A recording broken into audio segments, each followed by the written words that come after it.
Master, did I say something wrong earlier?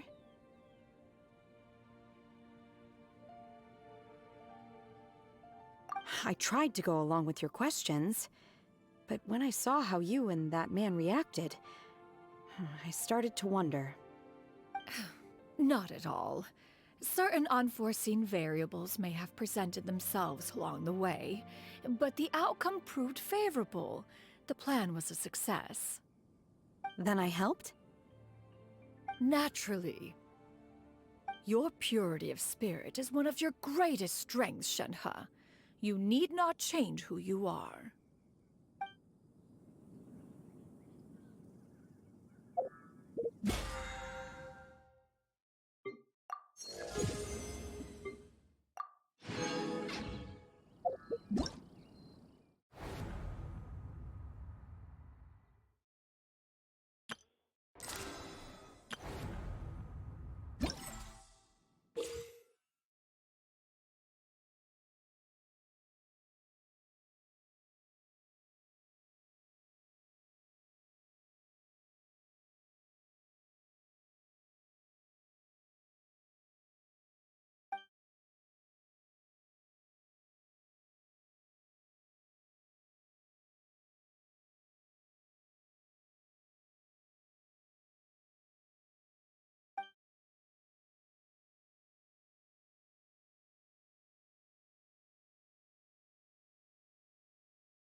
You think I've got a sharp tongue? I just tell it like it is. If someone can't handle it, maybe that's their problem.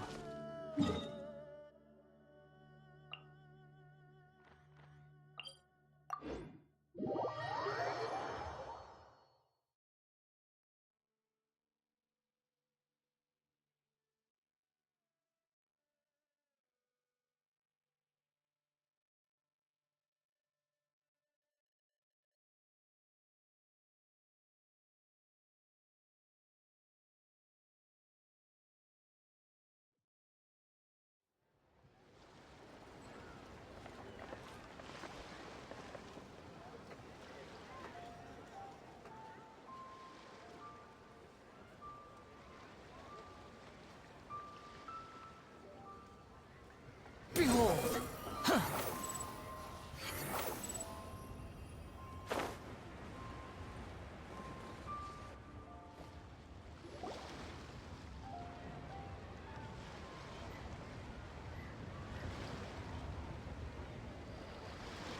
You must be Mr. Ip! Thank you for coming all this way. My name is Charlotte, and I'm a reporter from Fontaine. You can find me writing for the Steambird. I invited you here not just to purchase your fine tea, but also with the hope that you might be willing to sit down for a short interview. What do you say? An interview? To advertise my teas? I suppose you could think of it that way. We Fontainians are big tea drinkers too. The Fontaine Market. Then I'll need some time to adequately prepare. Perhaps we could sit down and discuss the questions you intend to ask in advance. Of course, of course! Please follow me.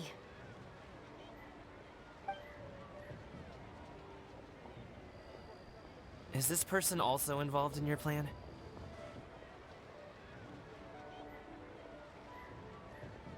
And here I thought I had lots of connections. I suppose I've been humbled. You sure know all kinds of cool and important people. Over here! Yoo-hoo! Over here! Huh? What? Auntie Shenyun? She probably wants to talk about the next phase of the plan. Let's go while your dad is still distracted.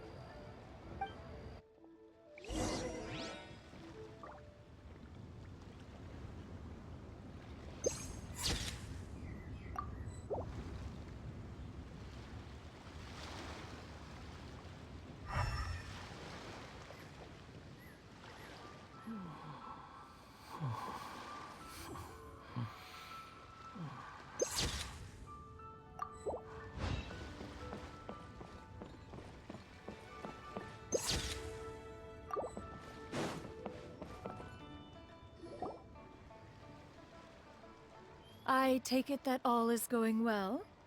Don't worry, Xianyun. Everything is going according to plan. I knew it. I knew that was all an act earlier. Auntie Xianyun is really something. She was so determined to help me. She didn't even care about making herself and Shanka appear foolish in front of my family. She truly knows how to look out for others. I still have a lot to learn. As for the next step, Oh no! What's wrong, Gaming? Don't tell me you're the ones footing the bill for all that tea.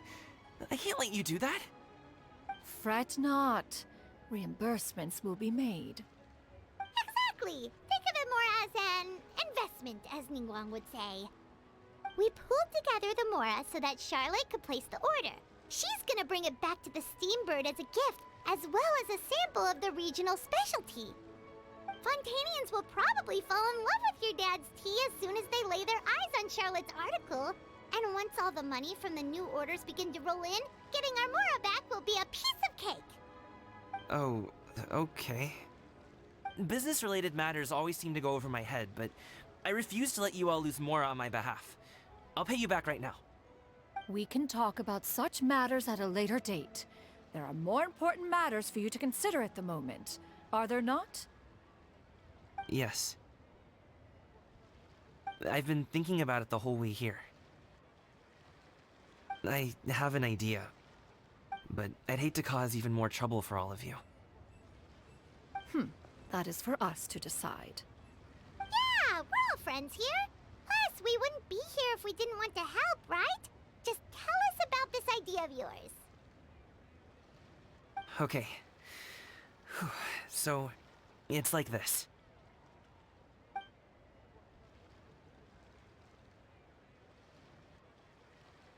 Got it. Just leave it to us. Let's split up and make it happen.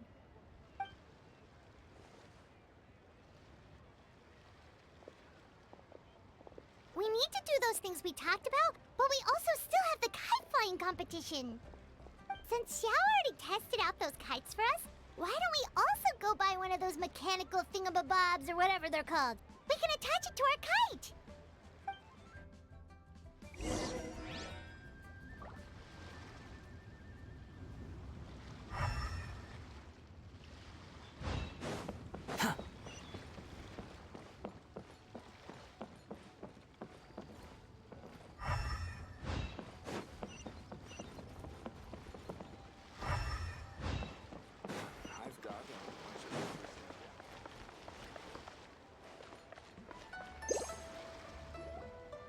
Hello again. Welcome back! I see you returned from your trip. I really do have to thank you for all your help from before. Thanks to you, my daughter was able to build a kite with her grandmother that very same day. She even wrote a long letter telling me how much she loved it. Oh, you should really be thanking Gaming, not us. I'll be sure to. And are you here to buy a kite? Please, take your pick. Oh, we already have a kite. We wanted to buy one of those, device thingies from Fontaine. Do you sell them separately? Ah, yes. Here you go. Please, take it, free of charge. The directions are in the box. It's not hard to install at all. It doesn't feel right for us to just take it. Well, nor would it feel right for me to take your Mora. Good luck in the kite flying competition. I'll be rooting for you. All right then, thank you.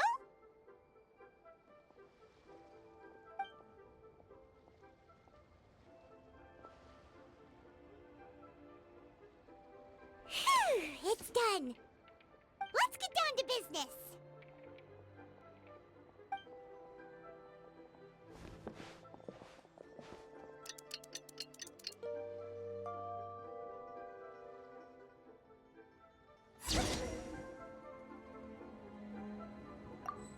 like we finished everything we needed to do.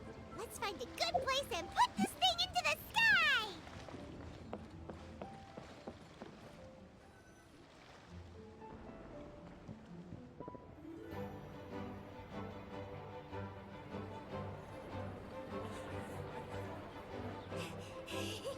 Chi-Chi, we're almost there!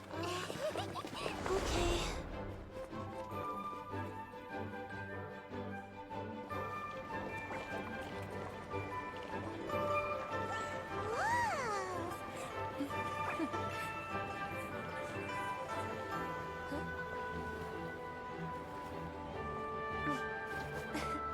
Come here, allow me.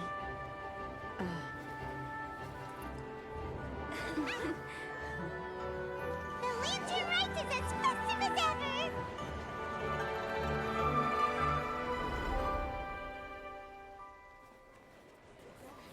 Huh?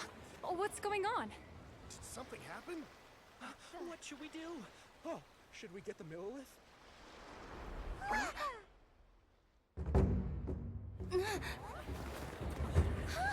What's that?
Have I taken that many pictures already?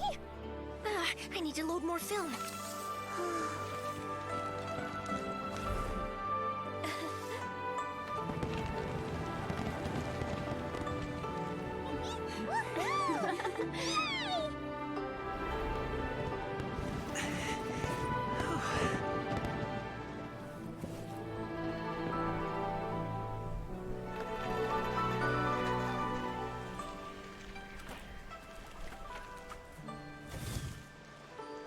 Wait, the wind.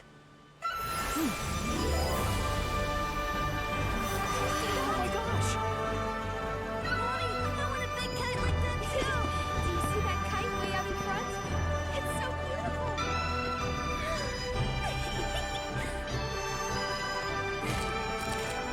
Happy Lantern Rite. Happy Lantern Rite.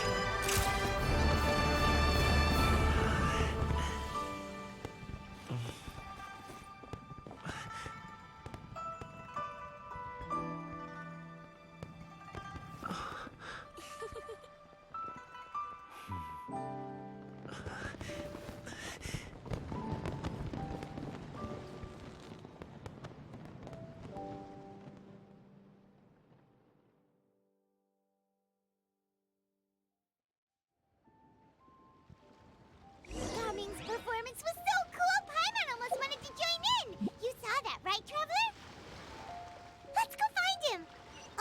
Oh! He's over there! Talking to his dad!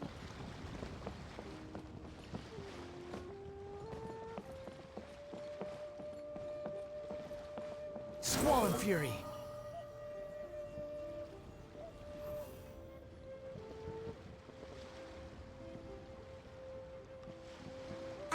I'll head off now, if that's okay? Thank you, little girl.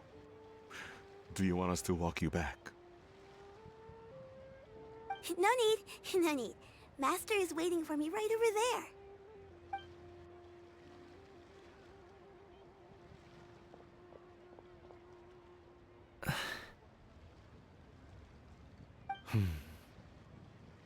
Dad. Son.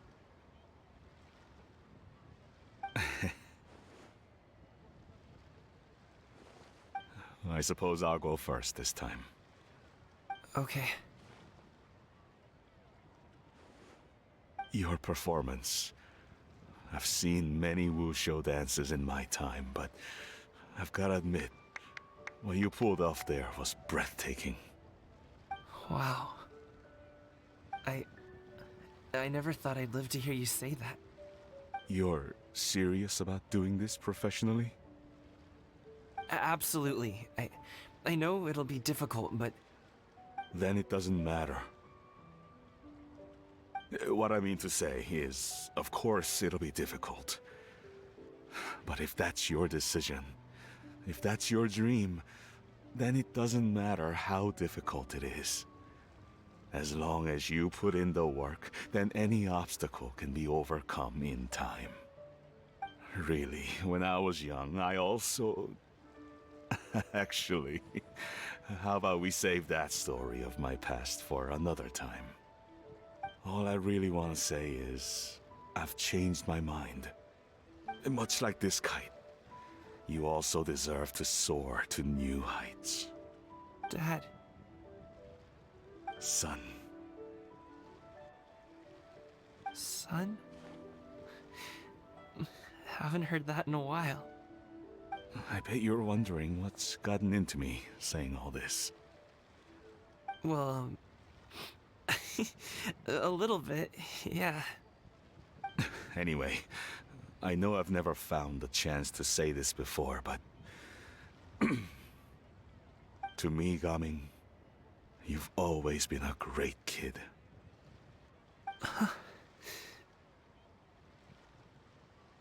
All right, that's everything I've got. Did you have something you wanted to say, or...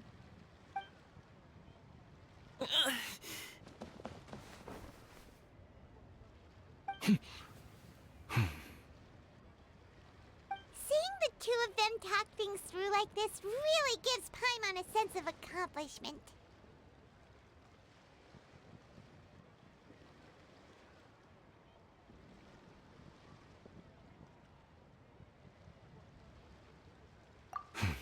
Now go. Over there. Your friends are still waiting for you. Huh? But you came all this way. I'll be staying in Liyue Harbor for a bit longer. When you have time, we can grab dim sum together. Your treat, right? Dad, honestly.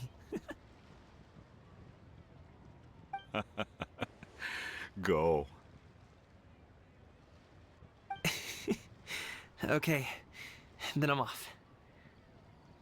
See you soon.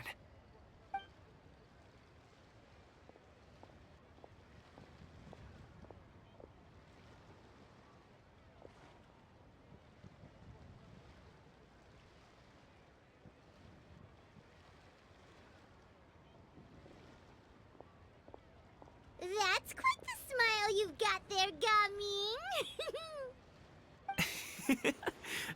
Really? It's nothing to be embarrassed about. I'd like to find and thank Auntie Shenyun, as well as everyone else who's helped me out.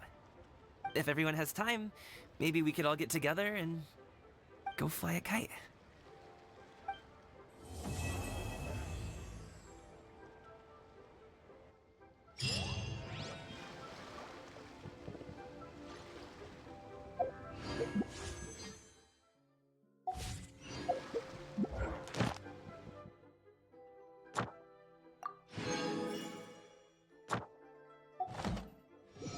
There's no need to exchange pleasantries. It's rather pathetic to...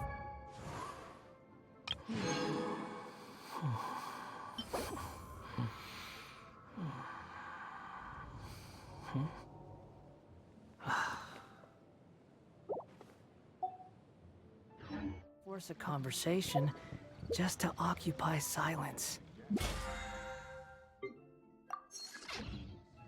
You think I've got a sharp tongue?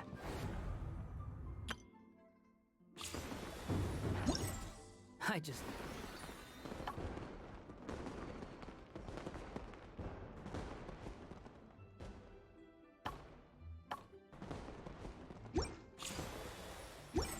tell it like it is.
If someone can't handle it, maybe that's...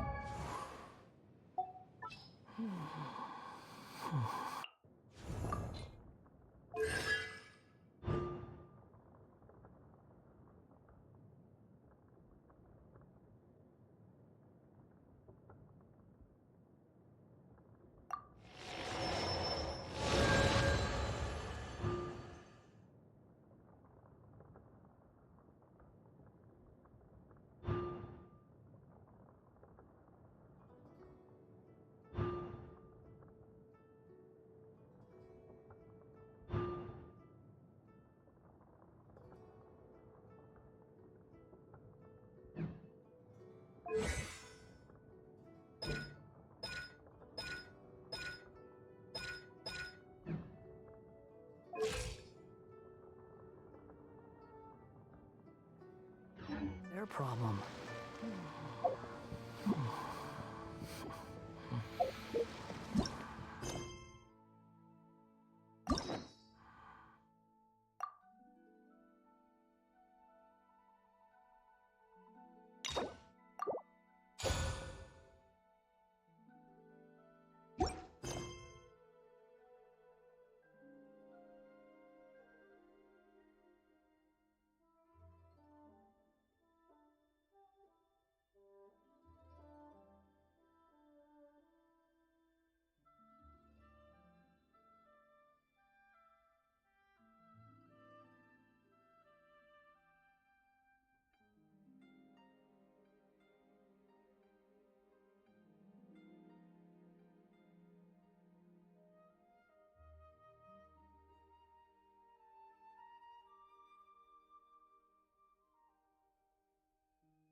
There's no need to exchange pleasantries. It's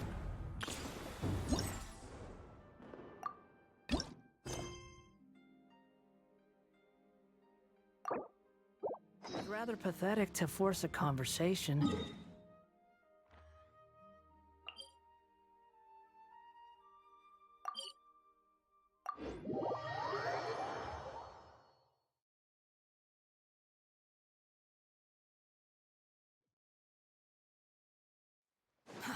Too slow.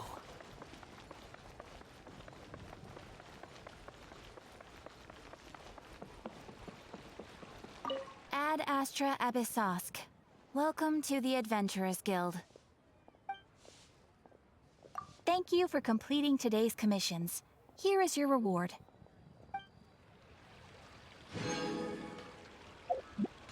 Ad Astra Abyssosk. Welcome to the Adventurers Guild.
Hey, Catherine, it's us. Got any new commissions? Specifically one with a huge Mora tag, perhaps? Paimon's just being enthusiastic. We're old friends now, she gets it. It's always a pleasure to see our two most avid adventurers again. Looking for the next challenge, I see. Actually, we do in fact have a rather urgent commission that is still open. Having read the details, however, I don't believe you'd consider it to be lucrative. Don't worry about that. We were just kidding. So what's the situation? To put it simply, the requester is looking for a temporary replacement actress for their musical. The original cast member ran into some issues, and is currently unable to perform the role. But the troupe has also been experiencing some financial difficulties, so unfortunately they cannot afford to pay the replacement actress. That does sound like a tricky situation. So basically they're looking for a volunteer? That's right. Our adventurers reached out to many actresses, but none of them were willing to take the job. There are only a few days left until the performance. If they can't find someone in time, they'll probably have to postpone the show. And delays tend to create all sorts of new problems. Got it. Oh, this one's a doozy. What do you think, Traveler? Any ideas? Even if we took the commission, neither of us have any experience starring in musicals. If you're interested in helping, why not start by having a chat with the requester? He's right over there. Maybe you can't fill the role yourselves, but you might be able to help him figure out another solution. Maybe there's something he hasn't thought of. Oh, it's that guy, huh? No wonder, he looks like he just ate a sour lemon.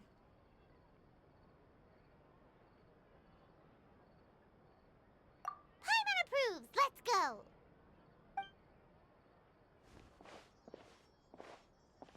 Hello there! Are you the guy looking for a new actress?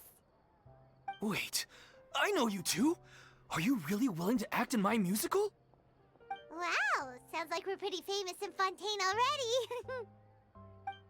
But to answer your question, neither of us have any experience in musicals. But we heard that you're in a bit of a bind, so we figured we could at least try to help you think of a solution. Ah, I see. It's okay. I knew that asking for a volunteer was a long shot. If we can't find someone to step in, we'll have no choice but to cancel the show. It would be such a shame.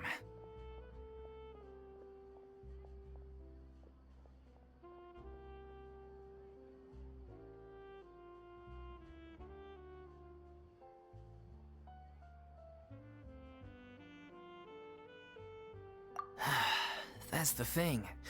We're not some high-profile theater troupe, just a group of amateur enthusiasts. All our sets and props are very crude. We're grateful enough just to get an audience, never mind ticket fees. If we had a way to make this profitable, things might have turned out differently. But now, it looks inevitable that we'll disband. Disband? You're splitting up the troupe? Oh, I guess the lady at the Adventurers Guild didn't tell you? Yeah, this is supposed to be our final show together as a troupe. One last show, and after that, we go our separate ways. So we were really hoping to end on a high note. Nobody wants things to just fizzle out. Not after all the time and effort we've invested into it.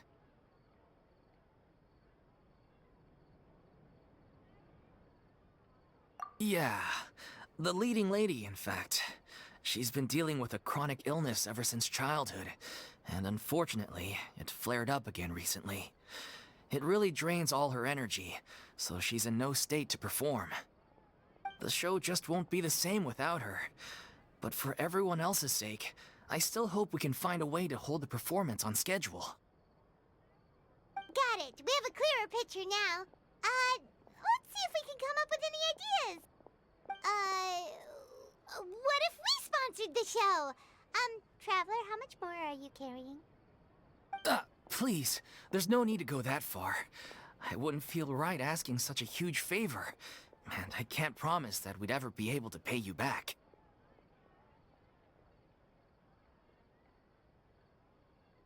Good point. If the actress just goes through the motions for the Mora, that's not exactly rescuing the show. We should find someone who will put on the best performance possible. Oh, wait! What about... you know who?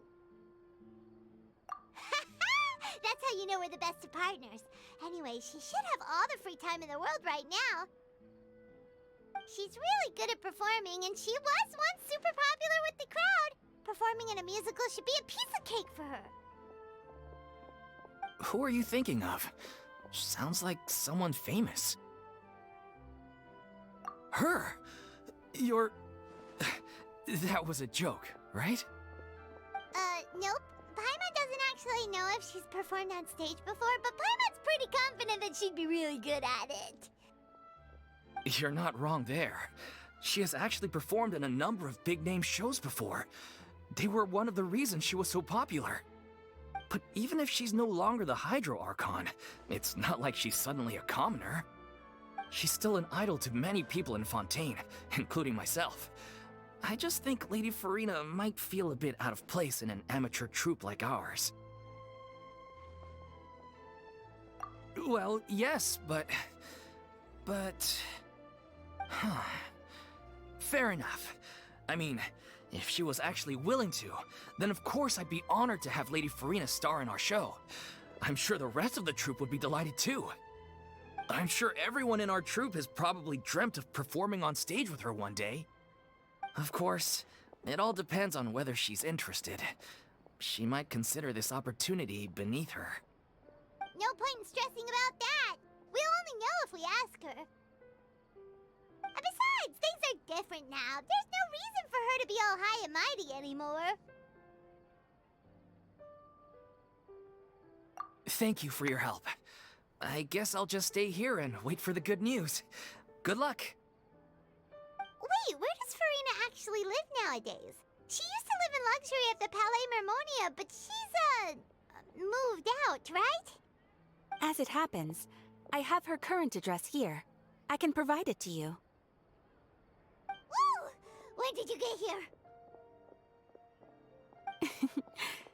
I came over when things were starting to sound more promising. I thought I should be at the ready in case my assistance is needed. It is my duty to support commissioners in any way I can. Thank you, ma'am. Thank you so much. Well, now that we've got the address, we'll go find Furina. Back in a jiffy.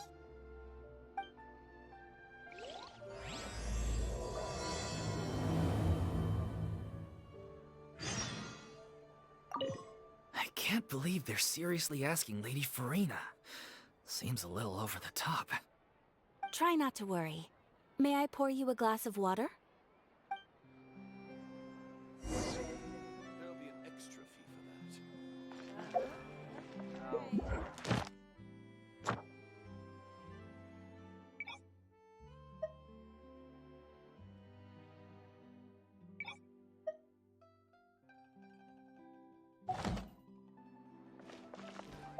Exactly.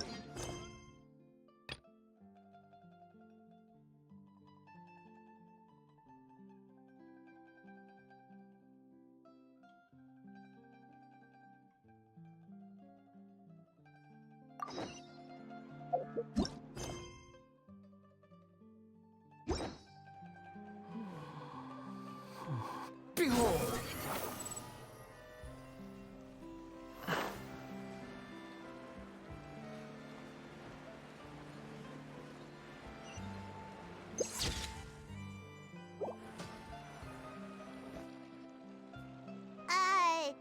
Did Catherine really give us the right address?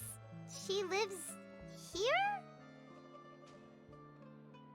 Not that there's anything wrong with this place, it's just, a bit of a step down from the Palais Mermonia. You know, it's common courtesy to make sure the homeowner isn't in earshot when you're denigrating their abode. Ah! Okay, when did popping out of thin air become all the rage? First Catherine and now you? I was just out on a shopping trip. I ran out of macaroni, so I went to grab a few more bags. I used to have a much wider range of choices when it came to food, but now I'm finding that simple, traditional home cooking can be quite delicious too. Not at all.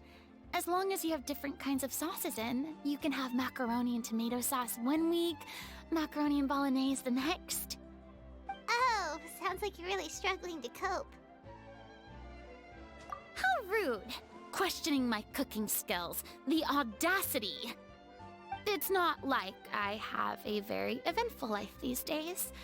Actually, I barely leave the house. So I don't see how it's unusual that my meals are a little simpler now too.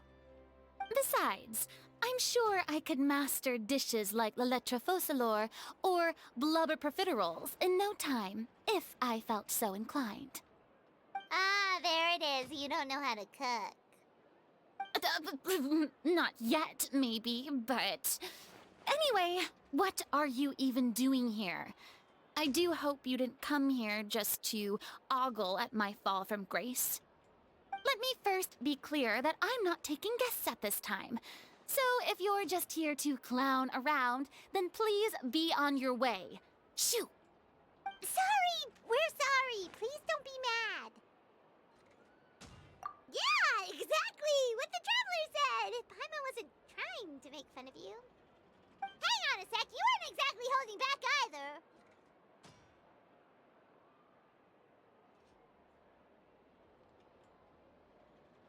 my help?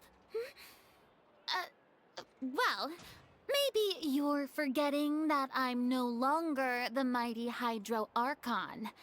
I don't even have a vision, you know. Don't worry, it's nothing that serious. It's just very specific, and you're the one with the power to help. Oh? Well, if that's the case, then fine. I'll spare you the lecture about your attitude just now. So tell me, what specifically makes this matter so specific? Ah, I see. I knew you couldn't have come all this way just to amuse yourselves at my expense. After all, I was once the brightest star in all of Fontaine, well-versed in all the various performing arts. A mere musical is well within my capabilities. But given the present circumstances, I'm afraid I must regretfully decline your casting request. How come? It sounds like this would be a breeze for you. True, but I have made a decision to retire from the stage. Although I am no longer required to play the role of the Hydro Archon, the time I spent inhabiting that character has left an indelible mark on me. Centuries of pretending to be a different person changes you completely. I'm not the same person I once was. Of course, that can't be undone now. It's too late, and I have no intention of reinventing myself all over again. But at least I can say that I no longer desire to play any new roles. Paimon can understand, but this is just a one-off part to fill in for someone who's sick. Surely that's okay. Whether it's a one-off or not, it's a boundary that I've committed to no longer cross. If I make an exception to the rule now, I'm just leaving a back door for myself, which would be the same as not having a boundary in the first place. So I'm not going to perform, and that is that. Okay, guess there's no convincing you. Well, is there anything else we can do to help out the troupe? Otherwise, they'll just have to disband without any fanfare. Do you know any other actors who might be interested in the role? Nope. Short and to the point, okay. I've never been great at maintaining relationships. Besides, anyone I've ever worked with probably couldn't wait to get rid of me. Since I'm just an ordinary person now, they'll probably just laugh in my face if I go asking them for help.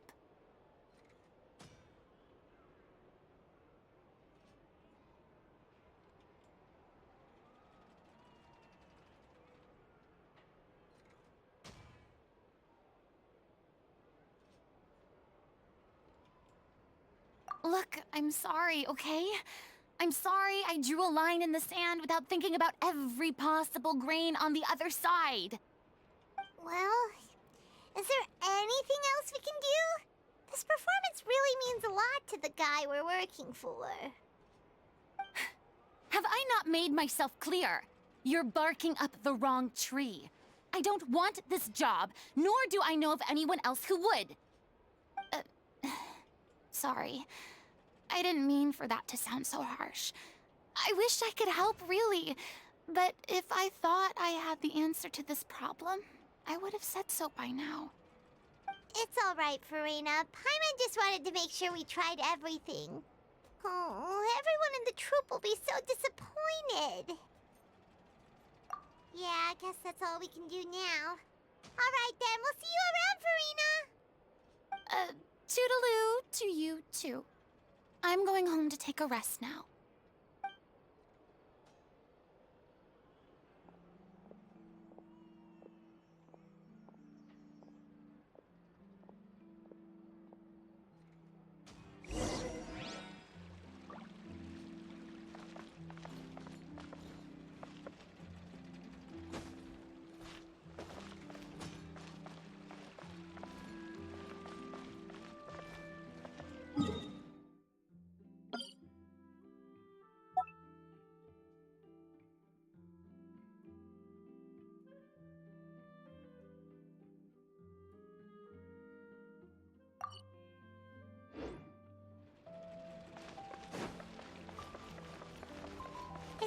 bad, but we have to respect Furina's decision. Maybe the thought of performing brings up too many painful memories now.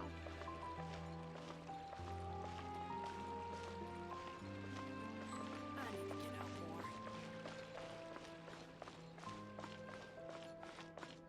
Exactly, but none of them believe me.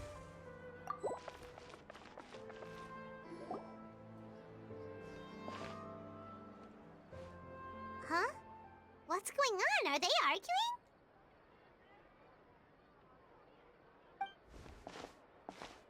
That's besides the point. I'll ask you again. Why did you start looking for a replacement without my consent? When did I tell you I'm going to take a step back? You didn't need to say it. We've known each other for how long now? We know the signs. But you never tell us about your illness, even when it's clearly flaring up. And that gives you the right to make a decision on my behalf? Shortly after you left, the troupe's lead actress came to the Adventurers Guild. She believes that she's healthy enough to perform. Excuse me, but can you both take a moment to discuss something else for now? The adventurer assigned to your commission has returned. Sorry, I was just dealing with a little misunderstanding. So, how did your conversation with Furina go? Sadly, it's a no from her. We tried to persuade her, but she wasn't having it. She doesn't want to play the role for personal reasons. I see. Well, circumstances have changed a little, so maybe that's not such bad news after all. You see, our leading lady has just informed me that she's well enough to make it to the show after all. Staging the musical with the full original cast was always the dream, of course. Oh, right! Sounds like everything worked itself out then.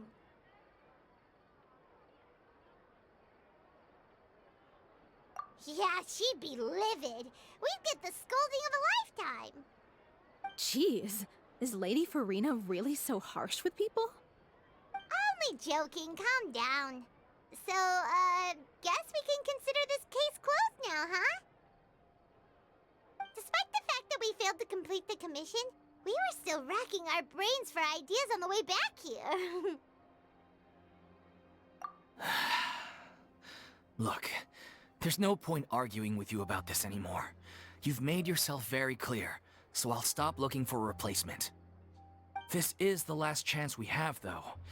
If your illness flares up again, there won't be time to find anyone to replace you. So, are you absolutely sure you'll be able to handle it? The whole team is putting everything they have into this final performance. We have to make sure it goes ahead. Yes, I'm completely confident. I've been taking a new medication from the doctor, and it's working brilliantly. I'll definitely be able to tough it out until the performance day. I share everyone's desire to commemorate all our years as a troupe with a proper farewell show. So the last thing I want is to be left out. Every one of us thinks of this troupe as their home, myself included. You're right. I'm sorry. I let myself get too worried about the show. I should have asked for your permission first. All's well that ends well. Sounds like the show will go on.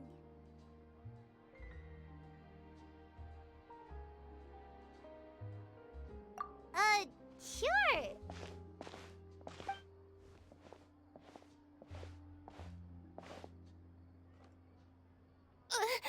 Hey, how did you... I was just passing by because I realized I forgot a couple of items on my shopping list. All right, I'm coming. No need to drag me.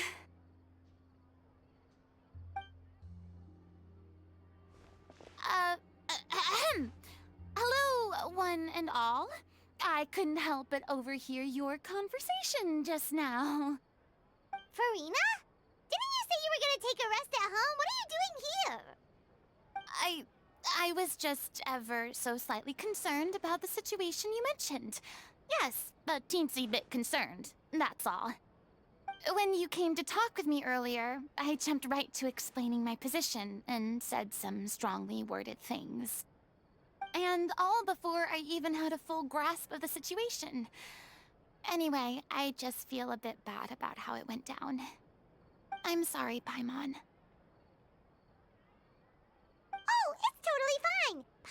wouldn't take any of that personally.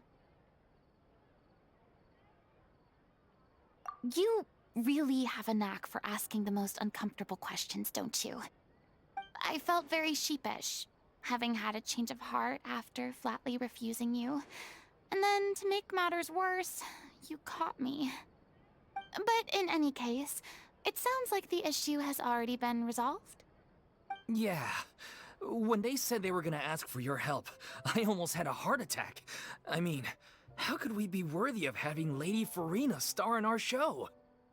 There's no need to think like that, and no need to keep addressing me as Lady. Just Furina is fine.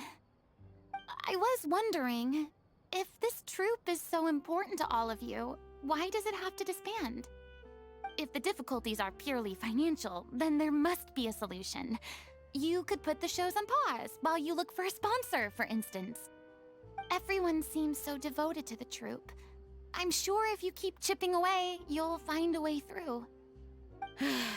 We all want to believe that, but some things are just beyond our control. Everything's been going downhill ever since we lost our director. She was the heart and soul of our troupe. She kept us going. Her name was O'Reilly, and she was the founder as well as the artistic director of our troupe. And tragically, she was a victim in the serial disappearances case. What? That's actually how I recognized these two. It was all thanks to their efforts that the true culprit was brought to justice.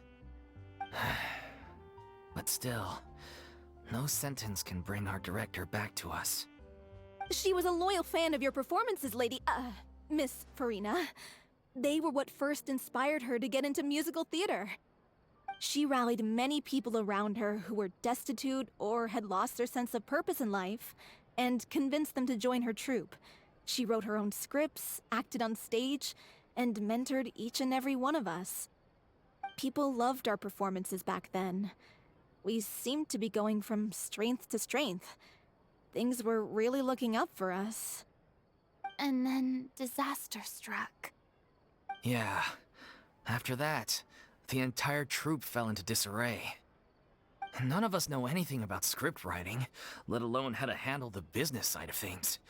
We've been doing the best we can, but despite our efforts, things are slowly but surely falling apart. It's agonizing, but ultimately, we'd rather end things now on our own terms than stick it out to the bitter end and watch all our dreams turn to dust. Oh.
What a terrible waste.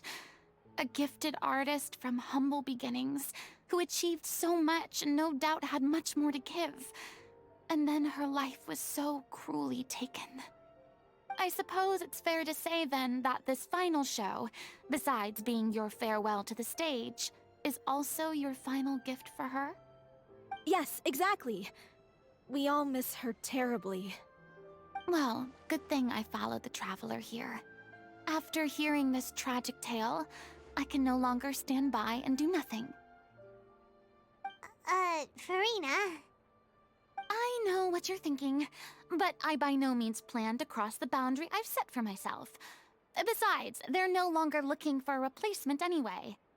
I can, however, provide some artistic guidance from the vantage point of a highly experienced audience member.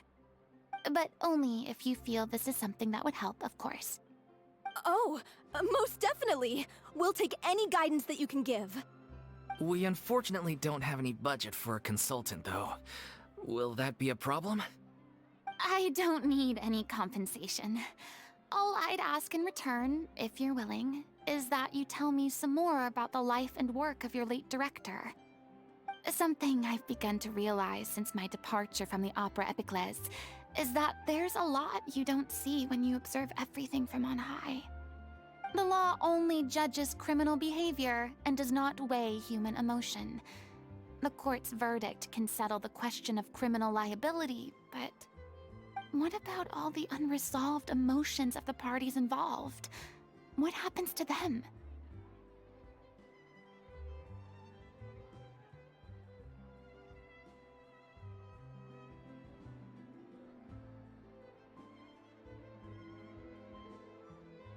An interesting answer. But if you ask me, I think all emotion shall ultimately return home to the heart and slowly settle with the passage of time. Take, par exemple, how this troupe pines for their late director. Things such as this I have never witnessed before, and so I should like to observe, perchance to understand. Huh. Still a fan of your old dramatic monologues then, huh? You just want to get back in on the action, don't you? No. This is a completely different situation. Pearls before swine. Ah, the name's not Swine, it's Paimon! Would you be willing to join me? Come on, take a break from adventuring to listen to a story.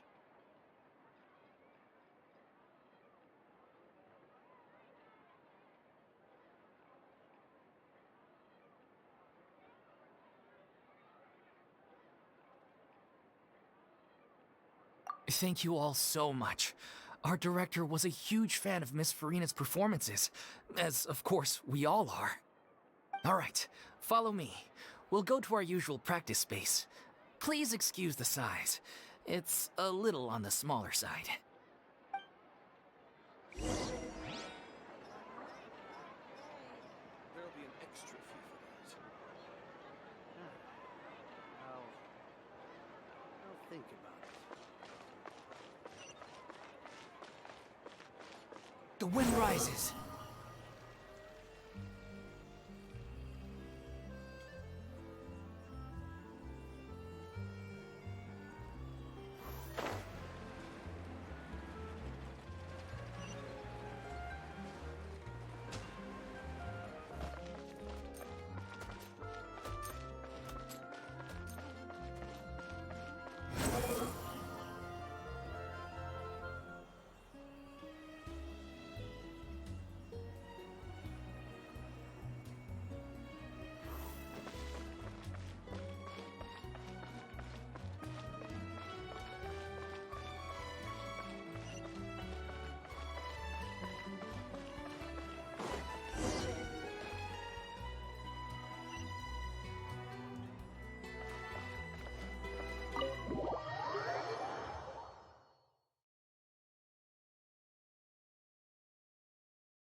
Huh?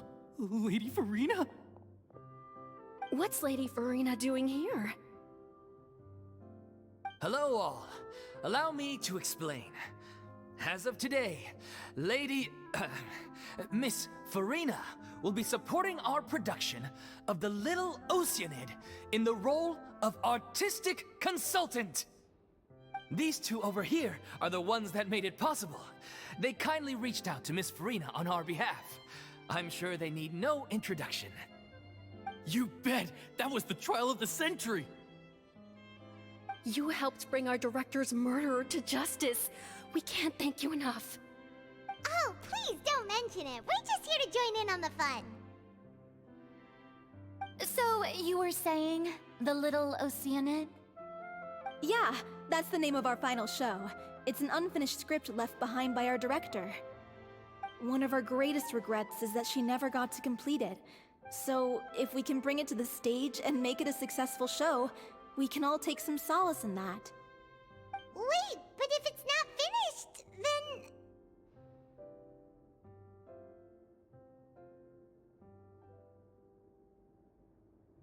Yeah, we've been battling issues on every front trying to realize this dream. Anyway, let me give you a quick summary of what the story's all about.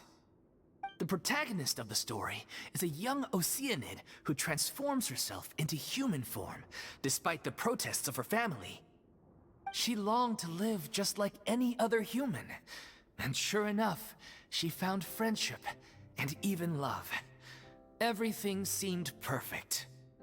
But one day, her true identity was exposed, and her world came crashing down around her. So far, so good.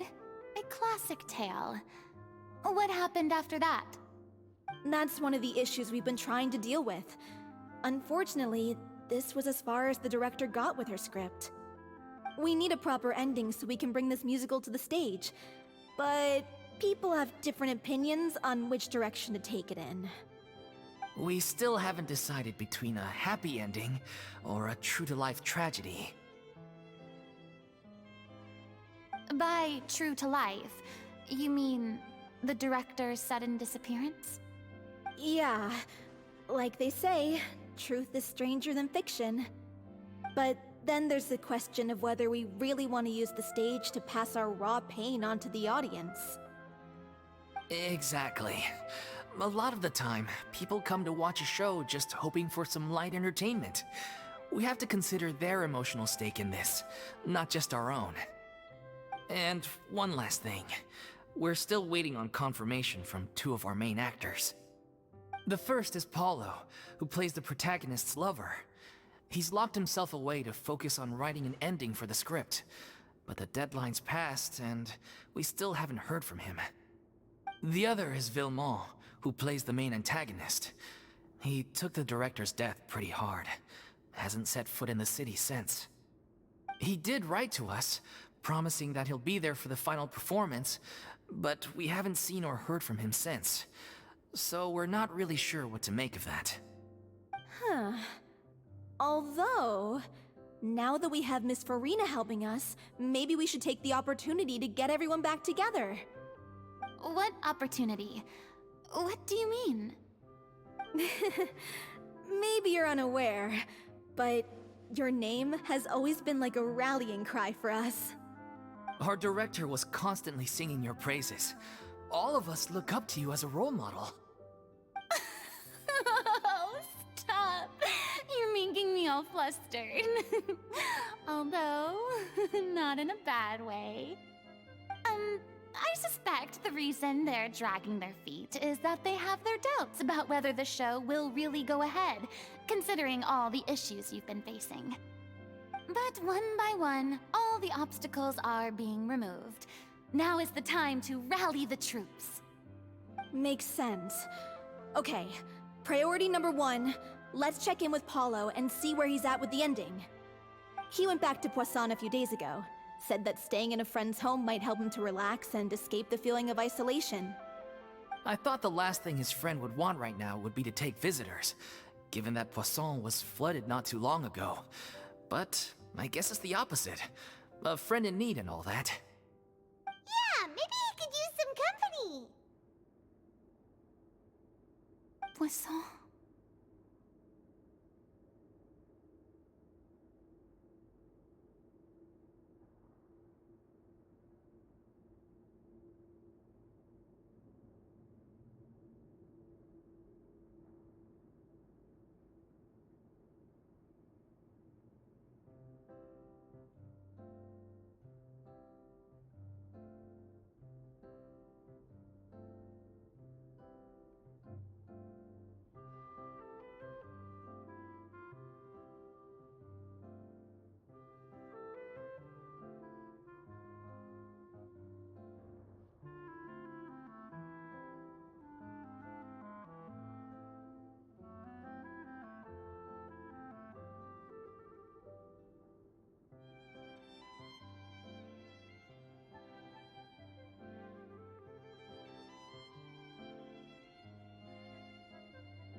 nothing. I suppose my presence will be indispensable if we are to restore his faith in the show. So, allons-y. Tout passons!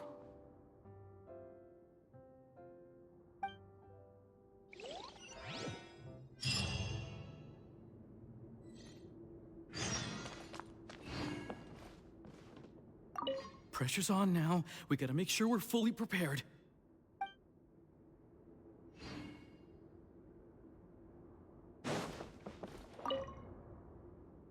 You're off to Poisson to find Paulo, right? Have a safe trip. We'll take care of the troop while you're gone.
Swallow Fury!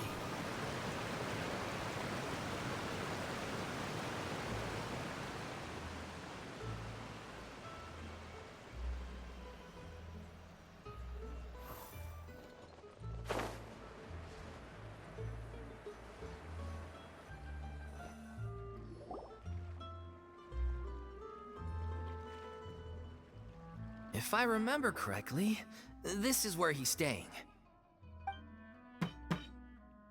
Who is it? It's me. Is the script ready? You came all the way here for that? All right. Forget that for now. Just come on out. We've got some great news. Nice try. Look, just give me some time, okay? I'm just wrapping up this last part of the script. I'll be out once I'm done. Okay then. Looking forward to your masterpiece. So, as expected, he's missed the deadline. The ending is one of the most important parts of the show.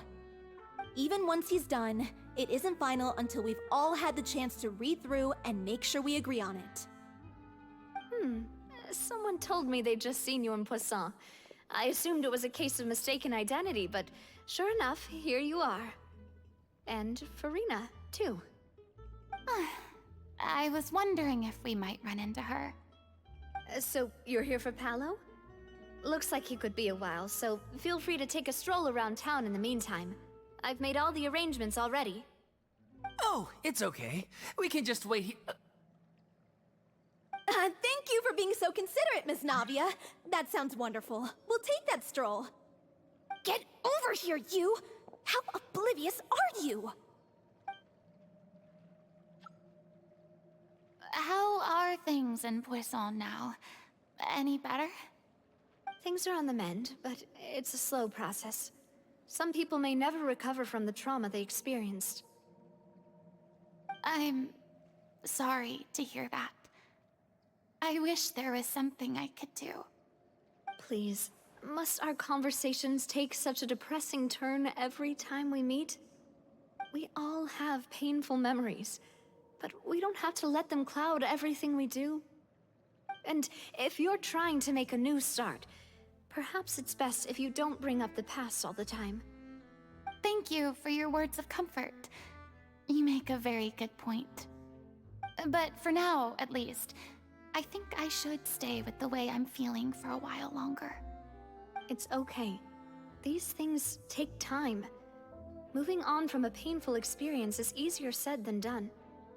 Which brings me to why I'm here. I thought you should probably know that not everyone here is ready to forgive and forget after the Hydro Archon's inaction in the face of catastrophe. To avoid upsetting the peace, I told the townspeople that everyone here is a member of the theater troupe, and that you are just an actress playing the role of Furina. It's not a perfect solution, but hopefully it means you won't have to lie low while you're here. That's so thoughtful of you, Navia. Well, what do you expect? I am the courageous and considerate president of Spina di Rosula, after all, like my father before me. Anyway, that was all. Look after her now.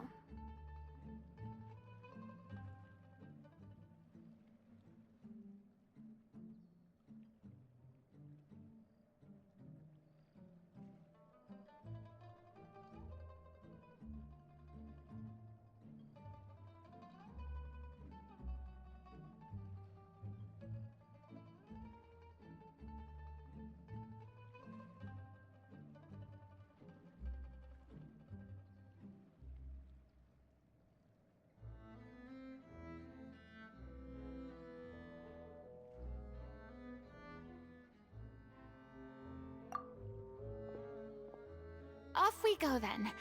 Let's take a look up there. I don't have any friends that I can be frank and honest with, so maybe she's right. You're the closest thing to friends that I have.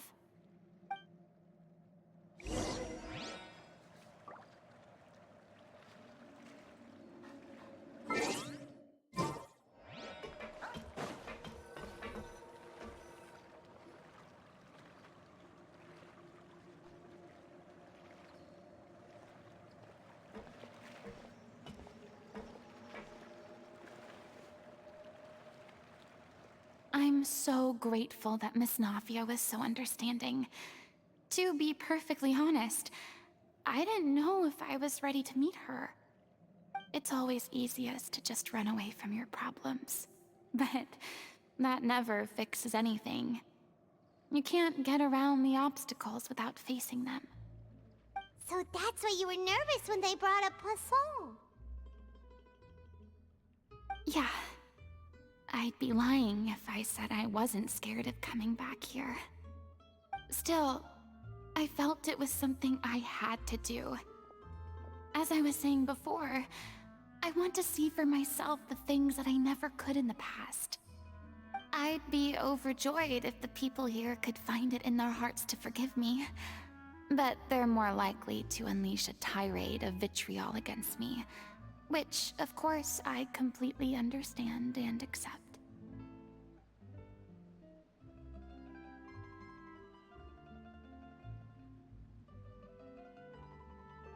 Yeah, I can tell people are watching me.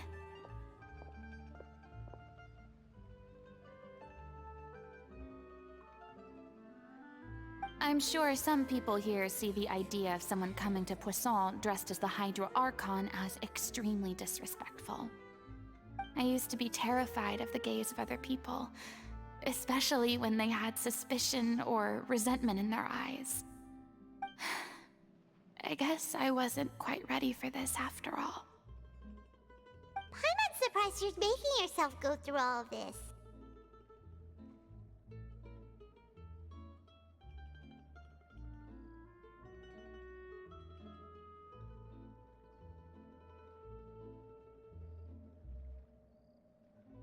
I can't let myself see only the things I want to see. How would that make me any different from before? Look! There seems to be a crowd gathering over there.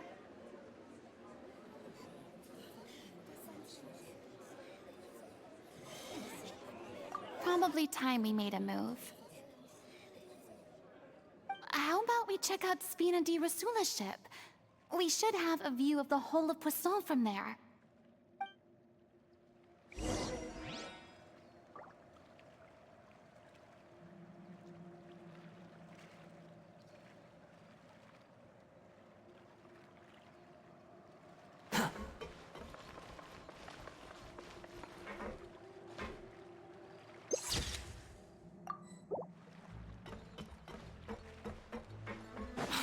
following me.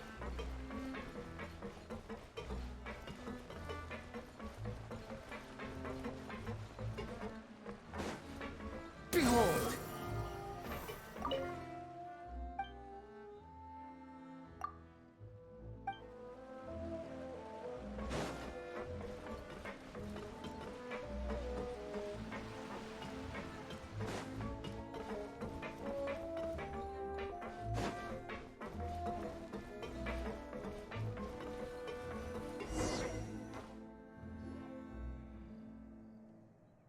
I'm sorry.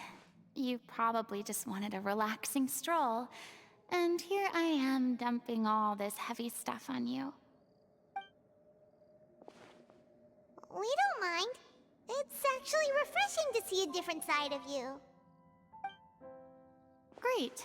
Well, I appreciate your company, so please don't disappear just yet.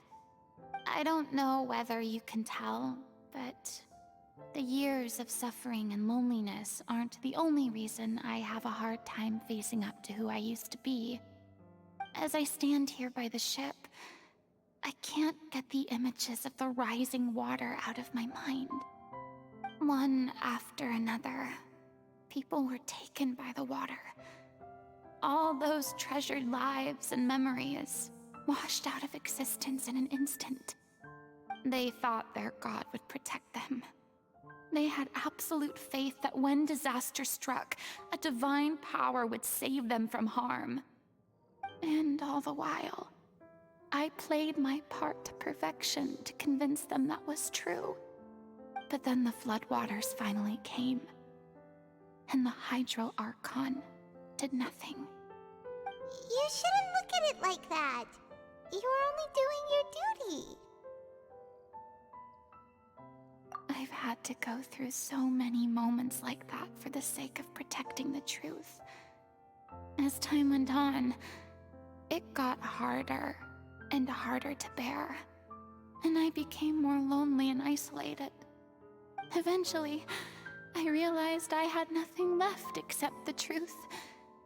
I became terrified of completely failing in my task, and was haunted by the thought of being left all alone, weeping on my throne. Fortunately, we were able to avoid the worst-case scenario thanks to the help of heroic individuals such as yourselves. Everyone rose to their responsibilities, and I finally regained my freedom. But on some level, freedom also means no longer being needed. I have no further use to people. Paimon would have never imagined you'd see it that way. Reward?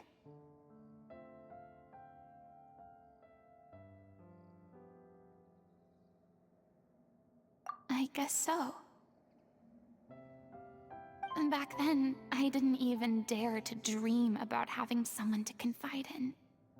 I was scared of someone recognizing me for who I truly was, and exposing the secret I swore to protect. Believe in the Furina you see on stage. She is the one you can trust. I had to keep all my feelings, all my curiosity about life to myself. No one could be allowed to know. That's what I really meant when I said I'm no good at maintaining relationships. So that's where you were coming from.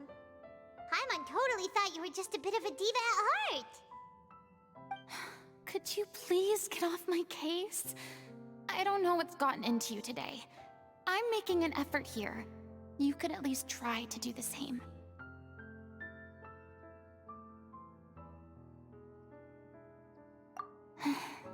I do. I once had nothing but the truth, and now I'm finally free to live my own life again. And even though I have no idea where I'm going right now, at least the choice is in my hands. All right, it's about time to head back. Paulo should have finished the ending by now. Sure! Okay, let's head back and check it out.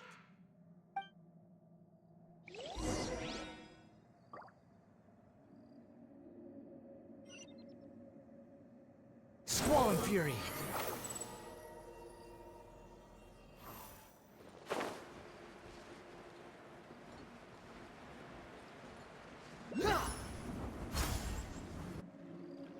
Didn't you say you needed to watch what you eat? You're supposed to be cutting down on fried foods, not wolfing down copious quantities of fish and chips, you know? Come on. It's not every day we get to dine at Spina di Rosula's expense. Can you believe how generous she is? I'm not about to pass on free food. Anyway, my character doesn't need to be slim and good-looking. That's your job. Are you kidding me right now? It's not your character's health I'm worried about, it's yours. I've spent my whole life battling the effects of ill health, and it kills me to watch you willingly ruin yours by filling yourself up with junk all the time. Oh no, looks like they're arguing again.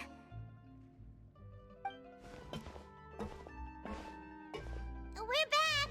Could you maybe put your differences aside for a moment? Ah, you're back. We've been enjoying Spina di Rosula's VIP treatment in your stead. Paulo's nearly done. We shouldn't have to wait too much longer. Great! So you were discussing your characters, right? We heard she's playing the Oceanid who turns into a human girl. What about you? Me? I'm an Oceanid too. He was originally supposed to take the form of a crane, but he outgrew that role. Well, the costume at least. So now he's playing the boar instead. Sorry. The boar's not a bad character, actually. He's the one who raises the little Oceanid, yes? That's right. He has some pretty memorable lines too, like when he imparts some solemn words of wisdom to the little Oceanid. If you become human, you can reveal your secret to no one. You will face suffering and loneliness. Is this truly what you want? Wait, that sounds kind of familiar. It's the most important line in the whole script. I think it's a symbolic statement about our director's life and legacy. She kept quiet about all the trials and tribulations she faced in running our troupe, allowing us to devote ourselves fully to performing. It was only after she was gone that we realized how tough her job really was. You mentioned earlier that the troupe is like your home. Yeah. I was born with an incurable illness, and once my family found out it couldn't be treated, they decided they didn't want me anymore.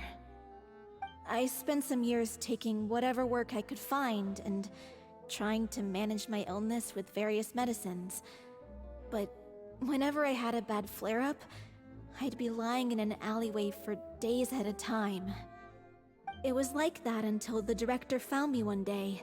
She told me I had a great voice and asked if I was interested in studying singing from her. I said yes. She took me under her wing, taught me to both sing and act, helped me find Mora for my meds, took care of me when my condition decided to flare up.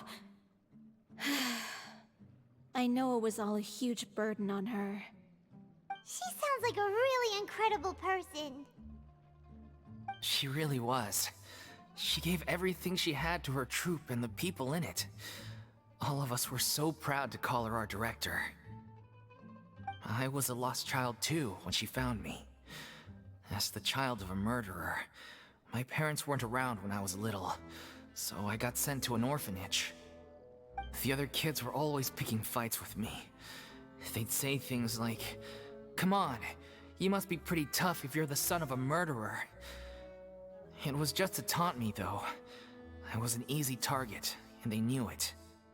One day, I got beaten up so bad that I just couldn't take it anymore, so I ran away. I lost all faith in humanity by that point.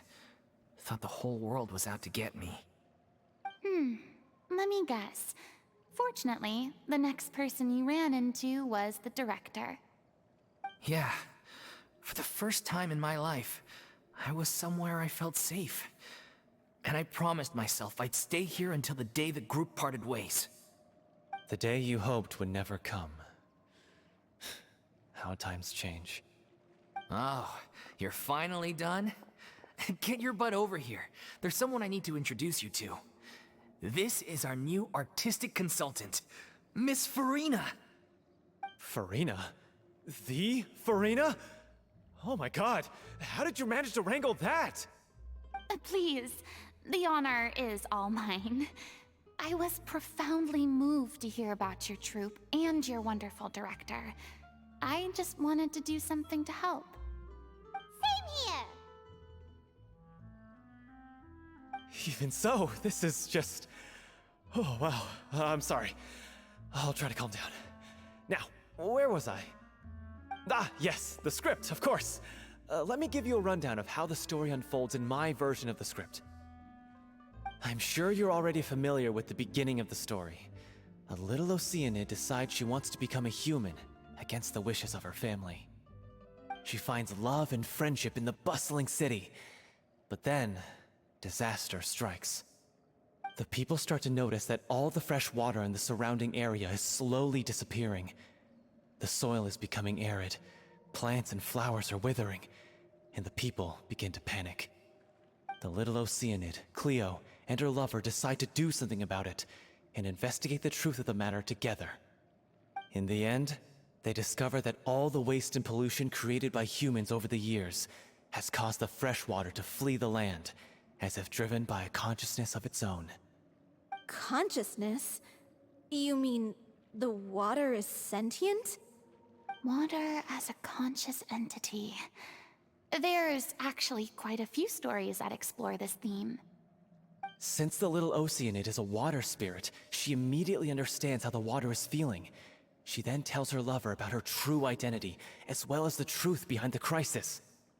Her lover accepts her for who she is, and works with her to find a way to bring the water back. However, unbeknownst to them, there were some people eavesdropping when she revealed her secret. The little Oceanid is accused of being directly responsible for driving the water away, and faces the greatest dilemma of her life. And then? In the end, she makes the brave decision to sacrifice herself to save her lover, and the rest of humanity. Huh? But didn't they all treat Cleo like a villain? Why would she want to save them after that? Well, she mainly wanted to save her lover, plus everyone who'd stood up for her. Through her love for her human partner, she was able to find an even greater love, one that extended to all of humanity. Surely the biggest strength of Cleo's character. There's actually something else that bothers me. You know the protagonist is supposed to represent the director, right? And she never had the chance to become a hero in our world. If we're serious about dedicating this show to her memory, we should make the ending as true to life as possible. What about if the little Oceanid is hounded to death by people who hate her, her lover makes sure her secret never gets out, and humanity continues down the path to extinction? That sounds like too cruel of an ending to me, and perhaps a little irresponsible to present to the audience. That ending would be a perfect mirror to Director Aureli's death, both arbitrary and meaningless. On the day when she went missing, Director Aureli had instructed us all, somewhat out of the blue, to leave the court of Fontaine and wait for her outside the city. We waited and waited at the rendezvous point, but she never came. By the time we returned to the city, she disappeared without a trace. We looked for her. The Gardamex looked for her, but she was nowhere to be found. Increasingly, all the signs seemed to point to her being the latest victim in the serial disappearances case. The director was the kindest soul in the world, yet she was senselessly sacrificed for the sake of a so-called experiment by someone who had nothing to do with her at all.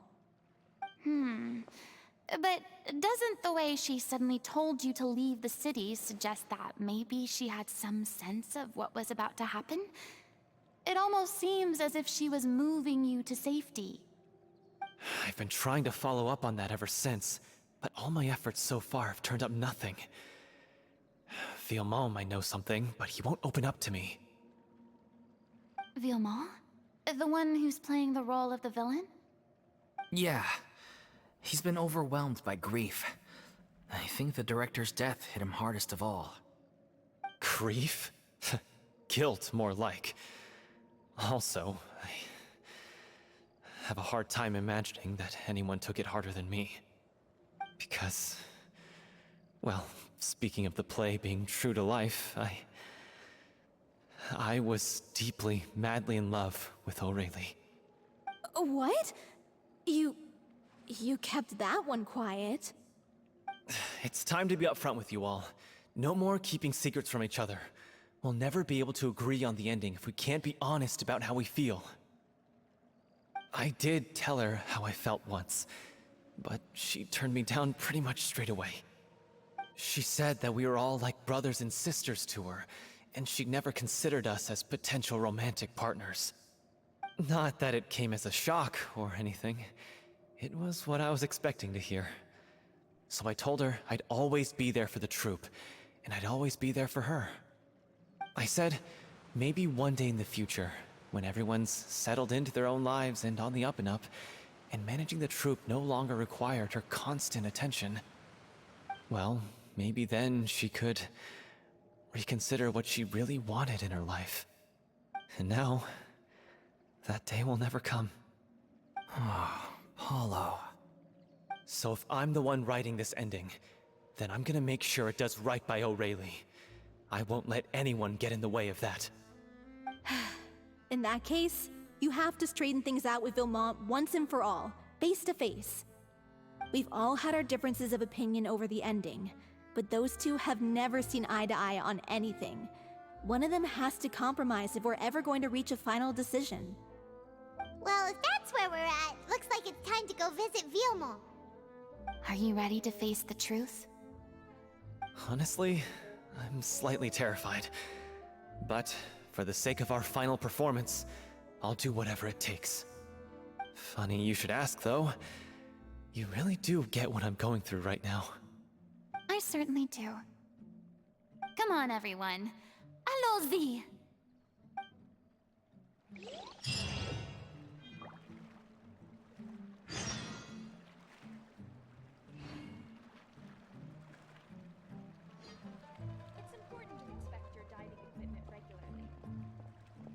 There's no such thing as pure freedom in this world. Even the wind cannot blow on forever.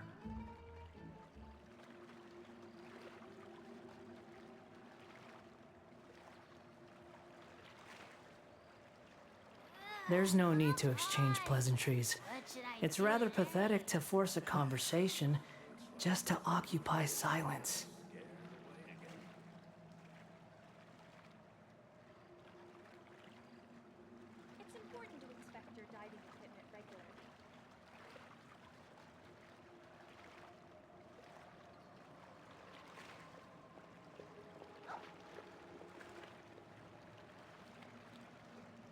You think I've got a sharp tongue? I just tell it like it is. If someone can't handle it, maybe that's their problem.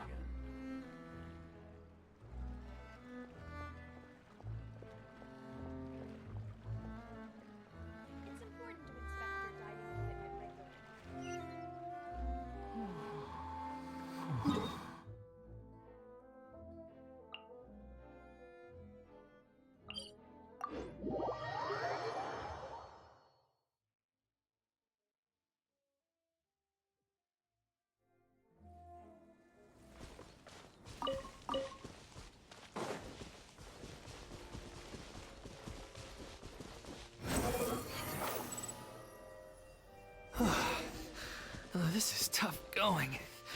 As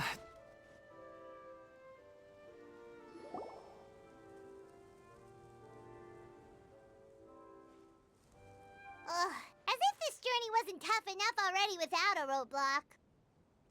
Don't worry. We should all be fine with the traveler here. We don't need to take a detour. Wait, why are you all looking at me? You're not seriously expecting me to fight, are you? We're just curious, that's all. I don't think anyone's ever seen Furina in a fight before. Yeah, but don't you remember why? The Hydro Archon willingly gave up all her power so it could be converted into indemnitium. Miss Furina said so herself. Precisely. And I'm not even the Hydro Archon anymore, so all my power is gone anyway. As much as it pains me, unfortunately, I should just stay put. I'm more like a damsel in distress more than anything. That sounded so smug. Ugh, secondhand embarrassment is unbearable.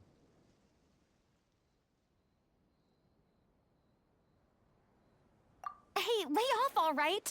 My bluff is hanging from a thread here. I'm sorry. I got carried away.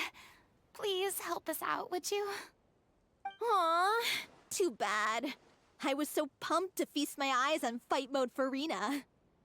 Sorry to leave all the heavy lifting to you. Don't worry, piece of cake.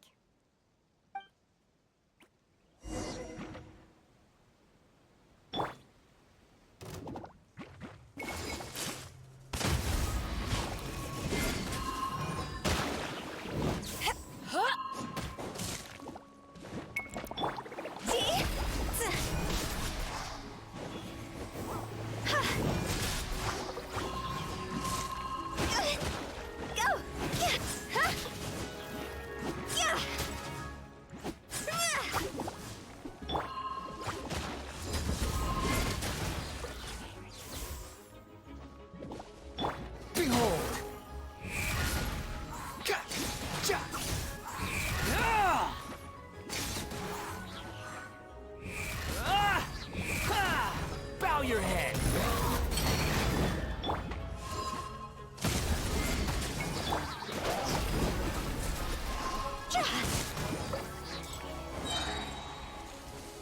Time to go!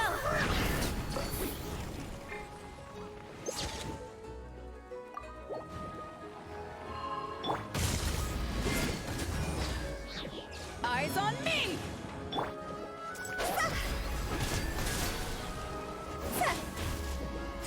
Bravo! Good. No, you certainly live up to your reputation. Yeah, thank you. Anyway, the path is cleared now, so onwards and upwards.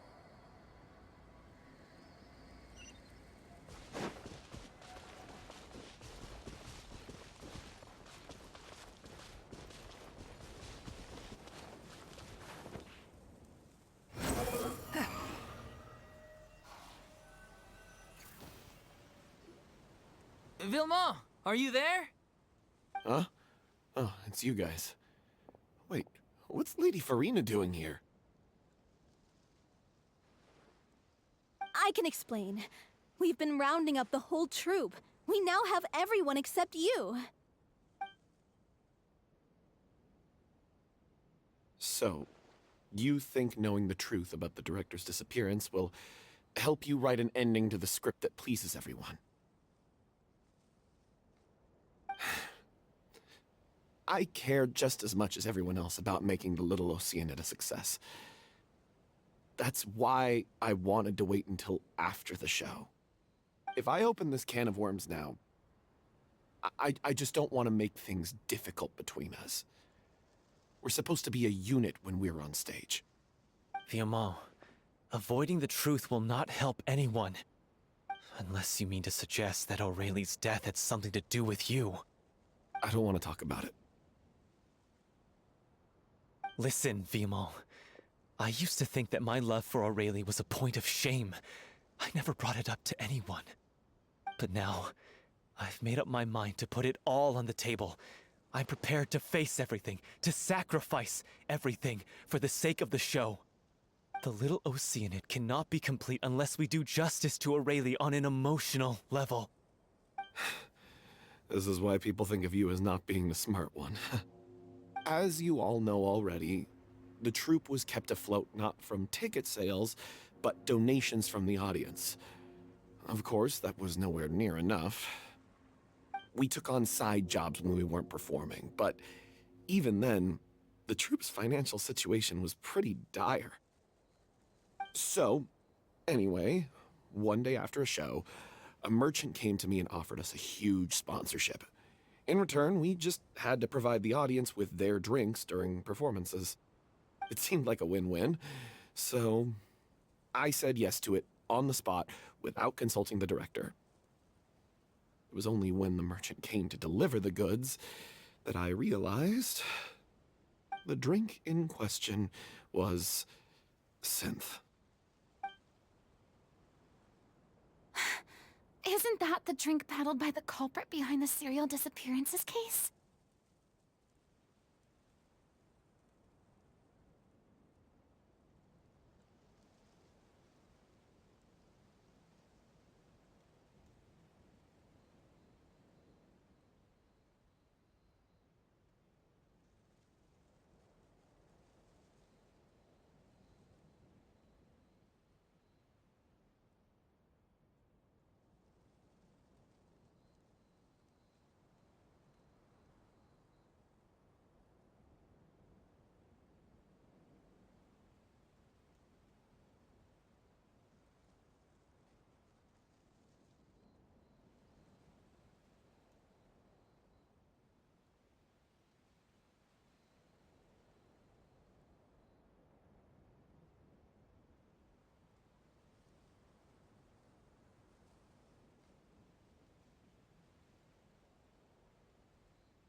I freaked out when I saw the boxes.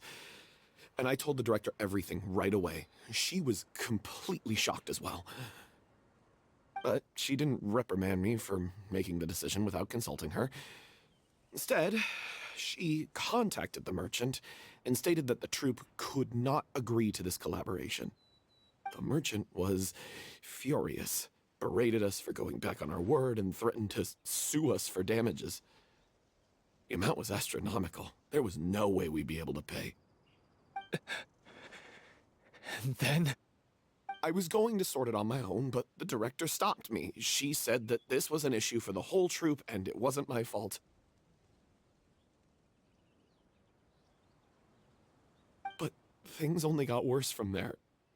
The synth merchant just wouldn't let up, and then suddenly the director told us all to leave the city one day. I knew then that things must have reached a boiling point. I admit this whole thing was my mistake.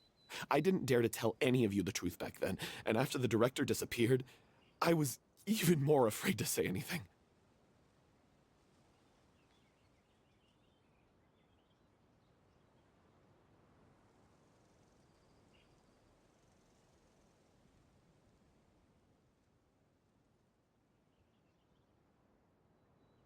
Yeah, I got Aurelie killed. There, I said it. Happy now? Hey, don't say that. You traitor! You knew Aurelie was in danger. Why in God's name didn't you tell us? What do you mean, you were afraid? This was a life and death situation. We could have saved her! How could you be so stupid? Please, try not to get too worked up. Yeah, listen to him. You need to stay calm. Stay calm? How can I stay calm? This guy got Aurelie murdered. She was the love of my life. And he has the gall to try and high-road us, claiming that he kept his mouth shut for the sake of the show. How about taking some responsibility for what he's done? All I can say is I'm sorry. Truly. I wanted to apologize to everyone in the troupe, but that won't bring back the director. What good is my apology now? I'm just a coward who made an awful, terrible mistake that I can never take back. Beat me up if you want. Kill me if you prefer. It's what I deserve. End my life so I can meet the director and apologize to her in person. Get out of my sight. Go, get lost. I don't ever want to see your face again. That's enough! You've screamed and shouted at each other for long enough. Now pipe down, both of you! Can you stop conflating the show on stage with your real-life relationships in the troupe? You keep saying that you want to use this final performance to pay tribute to your director and celebrate her life. How can you do that if you're just using it as an excuse to vent your own emotions? You're right. I'm sorry.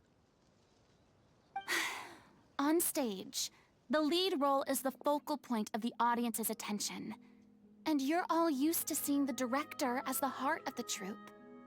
But in her own life, her greatest desire wasn't to be the center of attention. I can tell how much she loved you all, and how much she loved the troupe. What she wanted was to build a warm home for all of her brothers and sisters. To shield you all from the storms that rage in the world outside. That's how you should remember her. And that's what you should be celebrating. I understand why you're trying to make her the hero of the story, but isn't she your hero already? After everything she did for you? Yeah. So think hard about what that means. And then think again about what you hope to achieve by arguing with each other. If you really hate each other and can't reconcile your differences, then you could just call it quits now. Why bother with the final performance if the group is already fractured? But you can't bring yourself to do that, can you? You care too much about Director Aurelie and the home she built you all to let go. What are you laughing at? I don't see what's so funny. Sorry, I didn't mean it that way. It's just that, for a moment there, it felt like our director was back with us again. If she'd seen Paulo and Vilmont at each other's throats like that, she would have scolded them exactly like you did, in that same stern voice. Really? But she sounded like such a gentle person. Of course she was. Even her harshest lectures came from a place of kindness, and it showed. She really was a truly outstanding person. What you said, it really puts everything into perspective. I'm truly sorry. I really meant for this to be a genuine apology, but I ended up making it all about me and my self-pity. It's all right. Let's save all this for after the performance. So, the ending. What are we gonna do about it? Clearly, everyone needs to take a step back for now and reflect on what really matters. When emotions are running high, things get lost in the fray. The end of the story needs to focus back on Aurelie herself. She's the true star of the show.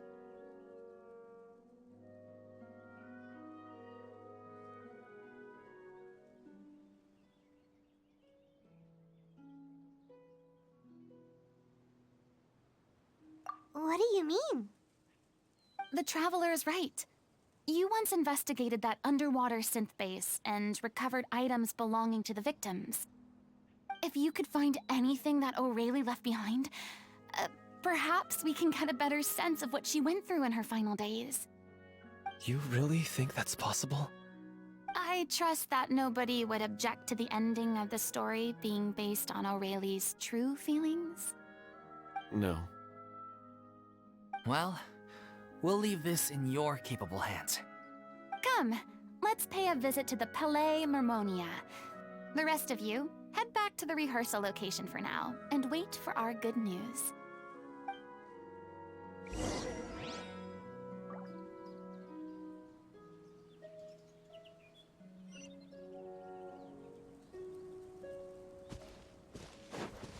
Squall and Fury!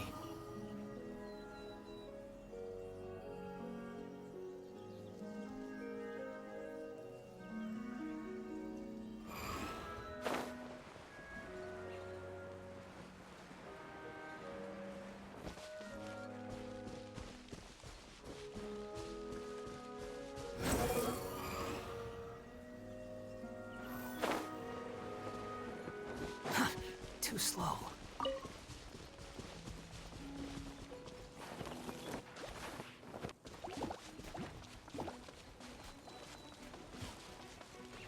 Behold!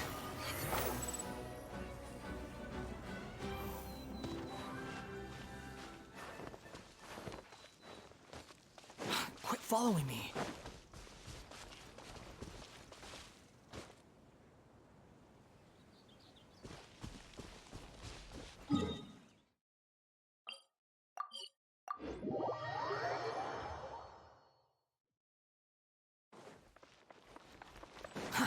Too slow.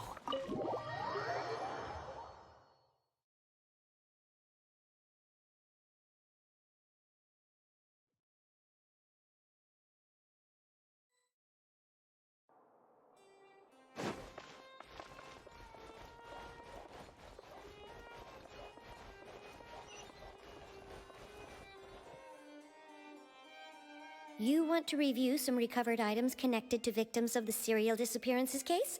But, that case has been closed for quite a while now. Still, since you were the ones who discovered and submitted the evidence in the first place, you don't actually have to submit an application. Okay, please hold on. I'll have someone dig them out.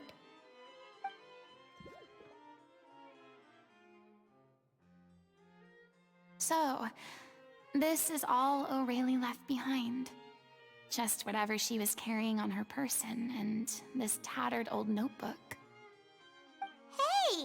It's full of script lines! And sketches too! Looks like they show where the different props should be placed on stage. Let me take a look. Maybe there's something in here from after she was kidnapped. Aha! I found something. To whoever discovers this diary. Let's see. Looks like she kept a detailed record of her captor's actions. She even mentions the truth behind the experiments on dissolving young women. If we'd had the chance to examine this notebook carefully back then, it would have been a conclusive piece of evidence proving Vacher's guilt. Vacher took so many lives. It's still so unthinkable how many victims he had. I guess Aurelie must have written all of this down in the hope that her records would one day be of use to investigators.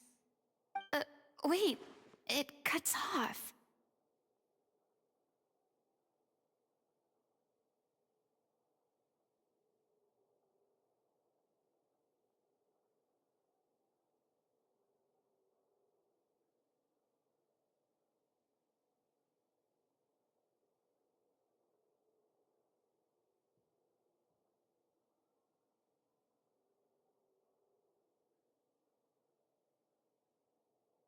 Her handwriting here gets patchier and more illegible by the line. She probably didn't have much strength left. Her final words are... I'll let you read them for yourselves.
She was so terrified.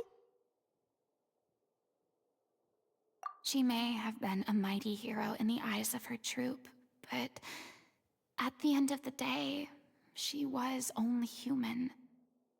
I can't bear to think how painful and lonely her final days must have been. Wait. This part on the last page sounds strangely familiar.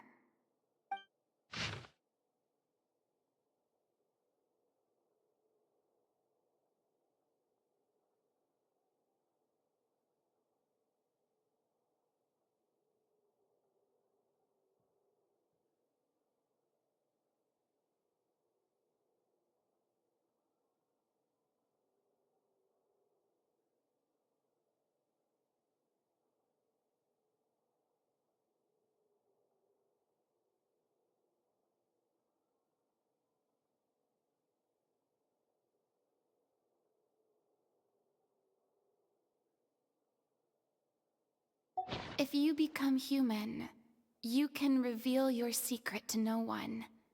You will face suffering and loneliness. Is this truly what you want? Isn't that the most important line in the Little Oceanid?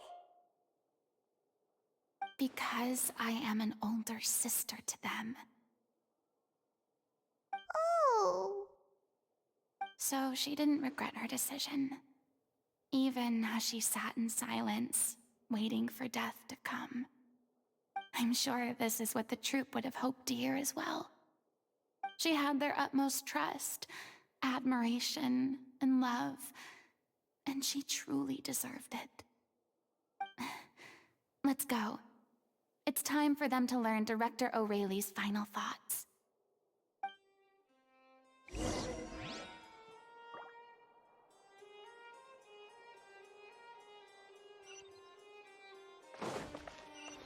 newcomers are full of enthusiasm.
She deserves a hero's farewell.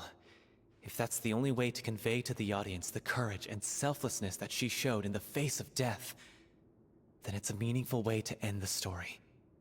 Even in the last moments of her life, she was still leaving a trail for others to follow. She did her best to protect as many people as possible, even if it meant sacrificing herself. We know what choice our little Oceanid would have made now. I don't think any more discussion is necessary. Well, Vilmont, if we put the past aside for now, do you think you can bring yourself to go ahead with the show? I will channel all my regret and put it into my performance, to make this a show worthy of our director. I won't ask for your forgiveness, and you don't need to worry about my feelings. This final farewell show should be about Director O'Reilly and her alone. Then it seems like we've reached a consensus. I have a feeling that this will turn out to be the most mesmerizing performance of your lives. Really? How can you be so sure when you've never even seen them perform before? Don't underestimate my experience. After watching a countless number of musicals, I've learned one important thing. If you want to move the audience with your music, you must fully commit and immerse yourself in your role, pouring all your emotion into your performance. And aren't human emotions, love, hate, regret, and hope, just the most mesmerizing things in this world? I don't believe anybody could be more committed to bringing this story to life on the stage than they are now. Thank you for the vote of confidence, Miss Furina. And thank you for supporting us through all this. Then, let's not delay things any longer. We need to discuss the details of the ending and get it nailed down once and for all. Actually, before that, I'd like to make a proposal. During the curtain call, please allow me to use the director's name instead of my own. Huh? But then... After all, this role was originally meant to be played by the director. I'm just filling in for her. Besides, a role commemorating her life should be associated with her name.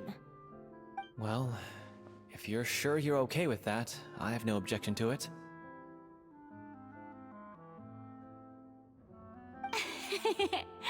Now we're talking like a serious acting troupe. All right, I'll leave you to fine-tune your musical while I go and procure a stage. procure a stage? Oh, it's okay. Our usual place doesn't need a reservation. That place? Oh, don't be silly. For an extraordinary show, we need an extraordinary stage. By which I, of course, mean the Opera Epiclese. Whoa, wait, what? No. That's never going to work. It's far too fancy for the likes of us.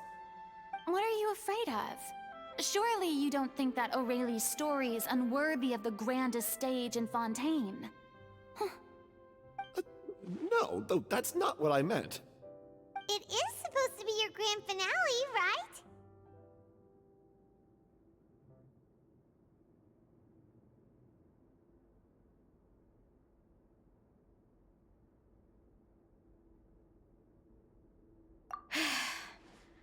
I have no problem with it then.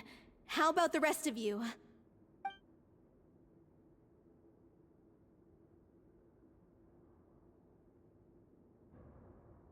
I'll take your silence as a yes.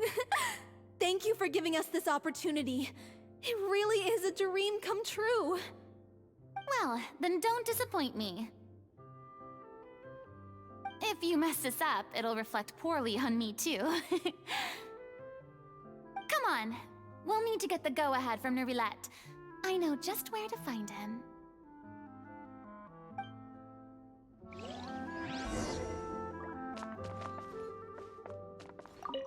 During the final scene, maybe we should stop the music just before Cleo takes the stage?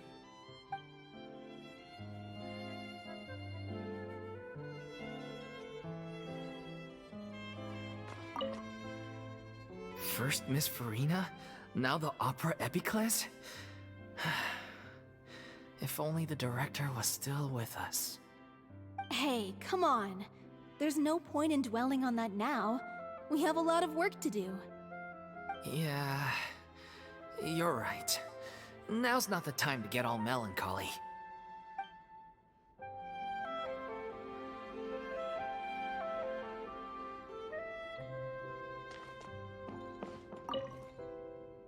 Best of luck to you.